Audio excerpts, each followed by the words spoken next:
এটা ওনার দলের কর্মীরা বলা শুরু করেছেন যে দলের নেতার কাছ থেকে কর্মীরা নিরাপত্তা পায় না, সম্মান পায় না, মর্যাদা পায় না, তুই তোকারি করে কথা বলে। বাউফল পাবলিক ফিল্ডে ওটা বলেছে, তোরা কি আমাকে নমিনেশন দিয়েছো? যারা নমিনেশন দিয়েছে আমি তার কাজ করব, তোরা তো আমাকে নমিনেশন দেও নাই। এই তুই তোকারি করা নেতৃত্ব বাউফলে মানুষ দেখতে চায় না। আসসালামু আলাইকুম ওয়া রাহমাতুল্লাহি ওয়া বারাকাতুহু। আর কিছুক্ষণ পরে আমরা মহান আল্লাহ তাআলার নির্দেশ আকিমুস সালাত, সালাতুল ইশা আদায় করার জন্য আমরা মসজিদে যাব ইনশাআল্লাহ। এটা কার নির্দেশ? আল্লাহ তাআলার নির্দেশ। কারণ আল্লাহ তাআলার নির্দেশ, আমরা আল্লাহর গোলাম, তার বান্দা হিসেবে এটা মানা আমাদের জন্য সুন্নাত না নফল? এটা আমাদের জন্য ফরজ। তাহলে সেই আল্লাহর দেওয়া বিধান ইসলাম কি আমাদের সমাজে এখন প্রতিষ্ঠিত আছে? পিছনে শোনা যায় না। ইসলাম কি প্রতিষ্ঠিত আছে? নাই। এখন এটার জন্য তো কোনো গবেষণা দরকার নেই। আমাদের দেশ স্বাধীন হয়েছে 54 বছর। বিভিন্ন সময় বিভিন্ন ভাবে দল এসছে, মত এসছে, ব্যক্তি এসছে, প্রতীক এসছে। আমরা চেষ্টা করেছি, আমাদের দ্বারা সম্ভব হয় নাই। আল্লাহ তাআলা আমাদের এবার একটা ভালো সুযোগ দিয়েছেন, যে এই সুযোগটাকে যদি আমরা কাজে লাগাই তাহলে আমরা মসজিদে যেমন ইমাম দিয়ে আমরা আমাদের মসজিদ পরিচালনা করি, এবার আমরা সংসদেও কোরআনের প্রতিনিধিত্ব দিয়ে আমরা সংসদ পরিচালনা করতে পারবো ইনশাআল্লাহ। ওনার বিরোধিতা তো আমাদের করতে হচ্ছে না। উনি আনারসের প্রতীকে ইলেকশন করছেন, এটা আমাদের বলা লাগতেছে না তো। উনি তার কর্মীদের সাথে দুর্ব্যবহার করেছেন, থাপ্পড় মেরেছেন, ঘাড় ধরে বের করে দিয়েছেন, এটা আমাদের বলা লাগতেছে না তো। এটা সাধারণ ভোটারদেরও বলা লাগতেছে? বলেন। এটা ওনার দলের কর্মীরা বলা শুরু করেছেন যে দলের নেতার কাছ থেকে কর্মীরা নিরাপত্তা পায় না, সম্মান পায় না, মর্যাদা পায় না, তুই তোকারি করে কথা বলে। বাউফল পাবলিক ফিল্ডে ওটা বলেছে, তোরা কি আমাকে নমিনেশন দিয়েছো? যারা নমিনেশন দিয়েছে আমি তার কাজ করব, তোরা তো আমাকে নমিনেশন দেওয়া নাই। এই তুই তোকারি করা নেতৃত্ব বাউফলে মানুষ দেখতে চায় না। আমি খুব লজ্জিত হয়েছি বক্তব্য শুনে, যে একজন বয়োবৃদ্ধ মানুষ, আলহামদুলিল্লাহ মুরব্বী মানুষ, আমি আশা করি এখনো যে আলহামদুলিল্লাহ যেহেতু বয়োবৃদ্ধ মানুষ, মুরব্বী মানুষ, ওনার দোয়া, ওনার পরামর্শ, ওনার অভিজ্ঞতা কাজে লাগাবে। কারণ উনি জনগণের সেবা করবে কি? ওনার সেবা করার জন্য তো লোক দরকার। আমরা আশা করি যে ওনার সেবা আমরা করবো ইনশাআল্লাহ, কারণ ওনার সেবা দরকার। ওনার কথা বলার জন্য ওনার এখন সুস্থ মস্তিষ্ক দরকার। আমি এটা সমালোচনার জন্য বলছি না। উনি আলহামদুলিল্লাহ আমাদের যে 3-4 মিনিট কথা বলছে তার মধ্যে আমাদের ক্যাম্পেইন উনি শেষ করে দিয়েছেন। আমাদের আর ক্যাম্পেইন করা লাগবে না। উনি নিজেই বলছেন যে বাউফলে এখন তো আর কিছু নাই, এখন শুধুমাত্র জামাত ইসলামীর একটা বড় শক্ত ঘাঁটি বাউফল। তো জামাত ইসলামীর শক্ত ঘাঁটি বাউফল উনি যদি বলেন, তাহলে তো ওনার নির্বাচন উনি শেষ করে দিয়েছেন কত শক্ত। এই সত্য কথাটা উনি বলে দিয়ে আমাদের উনি উপকার করেছেন, এই জন্য ওনার জন্য দোয়া করি, আল্লাহ ওনাকে নেক হায়াত দান করুন। এবং ওনার এইরকম সুন্দর সুন্দর কথা নিয়ে ভবিষ্যতে আমরা বাউফল পরিচালনা করব, ওনার সেবাও আমরা করবো ইনশাআল্লাহ। ভাইয়েরা, আমি বাউফলবাসীর কাছে জানতে চেয়েছি বাউফলবাসীর কি দরকার? গম দরকার, টিন দরকার, রাস্তা দরকার, স্কুল দরকার, কলেজ দরকার, মাদ্রাসা দরকার। আমাকে এক কথায় বলেছে যে ভাই, বাউফলে 54টা বছর আমাদের সবচেয়ে বেশি অবহেলা হয়েছে। আমাদের গম টিনের জন্য কাঙ্গাল না, আমরা একটু সম্মান মর্যাদা নিয়ে প্রত্যেকে যার যার জায়গায় আমরা বাস করতে চাই। এই সম্মান এবং মর্যাদার বাউফল যদি বাস করতে হয়, তাহলে শিক্ষিত বাউফলে, আমি আপনাদেরকে একটা কথা বলেছি, আমার বাবার কাছে আমি যখন ইন্টারমিডিয়েট পাস করেছি, আমার বাবা তখন বাউফল ডিগ্রি কলেজের প্রফেসর। আমি আব্বাকে বললাম যে এই যে আমি ফার্স্ট ডিভিশন পেয়েছি। এরপরে রাজশাহী বিশ্ববিদ্যালয়ে ভর্তি হয়েছি। ভর্তি হওয়ার পর আমি বললাম যে আমরা বাংলা ভাষা ও সাহিত্যে আমি ভর্তি হয়েছি রাজশাহী বিশ্ববিদ্যালয়ে।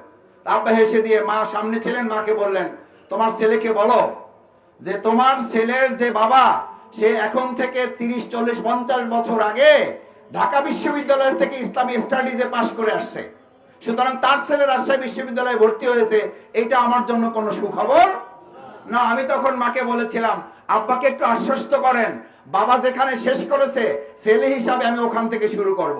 তার মানে আমি বুঝিয়েছিলাম যে আমি শুধু মাস্টার্স করে ক্ষান্ত হব না, আমি তারপরেও আরেকটু উচ্চ ডিগ্রি নিয়ে আমি ডক্টরেট ডিগ্রি সম্পন্ন করে আমি আমার বাবার মর্যাদা রক্ষা করব। আমি বলেছি, আমি যখন পিএইচডি ডিগ্রি করে, আল্লাহ সাক্ষী, আল্লাহ সাক্ষী করে বলছি, আমি যখন পিএইচডি ডিগ্রি করি, ডক্টরেট ডিগ্রি করি, আমার সুপারভাইজার প্রফেসর ডক্টর বেলাল এখনো বেঁচে আছেন রাজশাহী বিশ্ববিদ্যালয়ে। আপনারা ওনার কাছে যদি জানতে চান আপনারা জেনে দেখবেন। আমি বলেছিলাম, স্যার আমি পিএইচডি ডিগ্রি করব এটা করে চাকরি করে খাওয়ার জন্য না, এটা করে ব্যবসা করার জন্য না। আমি যে বাউফলে জন্ম নিয়েছি, আল্লাহ যেখানে আমাকে কবুল করেছেন, আমার বাবা বহু বছর আগে ঢাকা বিশ্ববিদ্যালয় থেকে মাস্টার্স করেছেন, আর আমি রাজশাহী বিশ্ববিদ্যালয়ে পড়ি।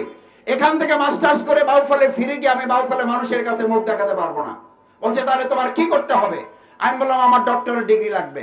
আমার বাউফলবাসীর সামনে দাঁড়াতে হলে, আমার বাউফলবাসীকে সম্মানিত করতে হলে, বাউফলবাসী যেন বলতে পারে তাদের সন্তান, তাদের ছোট ভাই, তাদের নাতি শফিকুল ইসলাম মাসুদ শুধু অনার্স মাস্টার্স করে নাই, সে শুধুমাত্র মাস্টার ডিগ্রি করে শেষ করে নাই, সে বাউফলবাসীর সম্মান এবং মুখ রক্ষা করার জন্য, বাউফলবাসীর গর্বের সাথে বলার জন্য এমন ভাবে নিজেকে তৈরি করেছে যে সে ডক্টরেট ডিগ্রি করে তাদের মাঝে হাজির হতে পেরেছে। আমি পড়াশোনা করতে চাই, আমাকে আপনি সহযোগিতা করেন। আমার ডিগ্রিটা আমার জন্য না, আমার ডিগ্রিটা মূলত আমার বাউফলবাসীর জন্য দরকার। আপনারা জানেন আমি কিন্তু খুব বড় কোনো চাকরি করি, আমি শুধুমাত্র একটা গবেষণা প্রতিষ্ঠানে আছি। আমি কিছু গবেষণার কাজ করি, ছোটখাটো কিছু ব্যবসা করি। আমার সহধর্মিনী, তার কথা বলতে হয় এই জন্য যে আমার চেয়ে আমার সহধর্মিনী আপনাদের বৌমা অথবা আপনাদের বোন এখন বাউফলে আলহামদুলিল্লাহ আপনাদের পাশে থাকার চেষ্টা করে না? করে না? করে। চিকিৎসার জন্য আমার কাছে যা আসে তার চেয়ে তার কাছে বেশি যায়। আলহামদুলিল্লাহ। আমি এটাও বলছি এই কারণে, আমি আপনাদের খুশি করার জন্য বলছি না, আল্লাহ সাক্ষী বলছি। আমি বিয়ে করার সময় আমি আমার আব্বা আম্মাকে বলেছি আমি ডাক্তার হওয়ার আমার ইচ্ছা ছিল, পারি নাই, যে কোনো কারণে হোক আল্লাহ কবুল করেন নাই। তখন আমি বলেছিলাম আমি এমন একজন সহধর্মিনী নিতে চাই, আমি আমার ডিগ্রি দিয়ে যেমন সম্মান রক্ষা করার জন্য চেষ্টা করব, আমার সহধর্মিনী মানবিক সেবায় বাউফলবাসীর পাশে যেন সে ভূমিকা রাখতে পারে। আমার যদি সুযোগ থাকে তাহলে আমি একজন চিকিৎসককে নিয়ে আমি সংসার করতে চাই। আমার সংসার করার টার্গেটের পিছনেও আমি আমার বাউফলবাসীকে সাথে রেখেছি। আমি চেষ্টার মধ্যে রেখেছি আমার বাউফলবাসীর জন্য কল্যাণ সে করতে পারে। আলহামদুলিল্লাহ। সে প্রতিদিন বলে যে আজকে 50 জন রোগী দেখেছি, তার মধ্যে 40 জন বাউফলের, তার মধ্যে 25 জনের কাছ থেকে কোনো ভিজিট রাখতে পারি নাই, কারণ তারা বলেছে আমি মাসুদ ভাইয়ের লোক, কিসের ভিজিট, যাওয়ার সময় রিক্সা ভাড়া দিয়ে দেবেন। তো যখন রিক্সা ভাড়া চায় তখন বুঝতে পারি যে আসলে এটা মজা করে বলে না, এটা বাউফলের অধিকার নিয়ে সে আমাকে বলে। রিক্সা ভাড়া দিতে হয় না, কিন্তু ভিজিটটা না নিলে সে শুধু খুশি হয় না, সে দোয়া করে যে এটা বাউফলের জন্য একটা বড় নিয়ামত। আমার ভাইয়েরা, আমি প্রথম যখন, এটা আমি বলছি আবার বুঝার জন্য বলছি, শফিকুল ইসলাম মাসুদ এমপি মন্ত্রী হওয়া আমার জন্য বড় টার্গেট নয়। আমার টার্গেট ছাত্র জীবন থেকে আমি মানুষের খাদেম সেবক হওয়ার জন্য চেষ্টা করেছি। এই খাদেম সেবক হওয়ার জন্য আমি যখন প্রথম হজ করতে গিয়েছি, আমি আমার দোয়ার কথা এই কারণে বলেছি। প্রথম আমার ছাত্র জীবনে আমি ছাত্র শিবিরের তখন কেন্দ্রীয় সভাপতি, আমাকে ছাত্র শিবির পাঠিয়েছে হজ করার জন্য। এটা নিয়ম ছিল তখন, এখনো আছেন, চেষ্টা করেন তারা যাওয়ার জন্য। আমি কাবার গেলাপ ধরে আল্লাহ তাআলার কাছে 3টা দোয়া করেছিলাম, তার মধ্যে 3টা দোয়ার 2টো দোয়া আল্লাহ তাআলা ইতিমধ্যে আমার জন্য কবুল করেছেন। একটা দোয়া এখন বাকি আছে। আমি একটা দোয়া আল্লাহর কাছে বলেছিলাম, আল্লাহ আমি আমার প্রিয় বাউফলবাসী ইসলাম এবং কোরআন সুন্নাহর আলোকে তাদের পাশে থেকে আমি ইসলামী ছাত্র শিবিরের গোটা বাংলাদেশের আপনি আমাকে প্রেসিডেন্ট হওয়ার তৌফিক দিয়েছেন, মানে সভাপতি হওয়ার তৌফিক দিয়েছেন। আমার সম্মান মর্যাদার আর কিছু দরকার নেই, আপনি আমাকে অনেক কিছু দিয়েছেন। আমার এই 28 বছর বয়সে, 25 বছর বয়সে আপনি সারা দেশের জন্য আমাকে প্রেসিডেন্ট বানিয়ে দিয়েছেন। আমার এখন একটা টার্গেট, আমি আমার বাউফলবাসীর খাদেম সেবক হিসেবে আমি তাদের পাশে থাকতে চাই। আমার মন বলে, আমার চোখের পানিতে কাবার গিলাফ যখন ভিজেছে আমার অন্তর কেঁপে উঠে বলেছিল, আমার মন বলে আল্লাহ তাআলা আমাকে বাউফলবাসীর পাশে থাকার সেবক খাদেম হিসাবে তিনি আমাকে কবুল করেছেন। এখন আপনারা ভোট দিলেও আমি আপনাদের খাদেম, ভোট না দিলেও আমি আপনাদের খাদেম। আপনারা মনে রাখলেও আমি আপনাদের সাথে আছি, আপনারা না রাখলেও আমি আপনাদের সাথে আছি। আপনারা যদি আমাকে মনে নাও রাখেন তাও আমি আপনাদের সাথে আছি।